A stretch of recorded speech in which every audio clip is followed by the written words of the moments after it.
Le livre démarre par nous. Et après, tout de suite, on disparaît à travers plein de thématiques. Ça peut aller de l'admiration pour le paysage de la plage à Copacabana, où quand même c'est hyper beau, au constat de la pauvreté et de l'écart de richesse entre les gens qui se baladent en 4x4 et ceux qui ramassent les canettes toute la journée sur la plage, quoi. Moi, j'avais jamais vécu à l'étranger et du coup, j'avais en plus ce problème d'identité, de savoir en quoi j'étais brésilienne, parce que mon père est brésilien et que moi, je suis française. Je suis née, j'ai grandi en France et malgré beaucoup de voyages, je connaissais pas le Brésil, j'avais jamais vécu.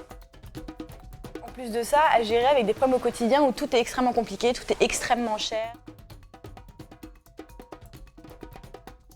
Du coup, c'est vrai que ça a généré une certaine frustration, une certaine colère. Et on s'est assez retrouvés sur ce point. On a soudé notre amitié sur ce point. Moi, j'ai lâché prise, simplement, sur tout. Et là, j'ai commencé à vraiment, vraiment apprécier ma vie au Brésil. Et Camille, elle, n'a pas eu ce déclic. Nos visions de Rio ont un peu commencé à diverger, mais tout en se retrouvant sur d'autres points. Et ce qui fait en fait ce qu'on trouvait intéressant de mettre dans le livre, c'était vraiment de confronter les deux regards, donc l'expérience de vie de Camille et du coup la mienne.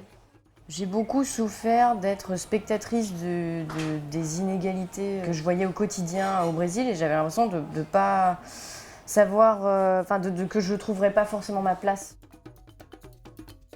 Pour autant, quand même, ce que j'ai appris au Brésil, c'est de profiter de chaque instant parce que la vie est courte, parce que la mort est susceptible d'arriver à n'importe quel moment et beaucoup plus que ce que j'avais pu vivre en Europe et en France. Et ça, c'était, je pense, quelque chose que j'avais peut-être en moi avant d'arriver au Brésil, mais qui s'est vraiment exprimé à ce moment-là, que j'ai vraiment redécouvert de ma propre personnalité. Dans ce livre, il y a beaucoup d'amour, mais vraiment beaucoup d'amour pour Rio. Mais vraiment, moi, ce livre, c'est ma déclaration d'amour à Rio.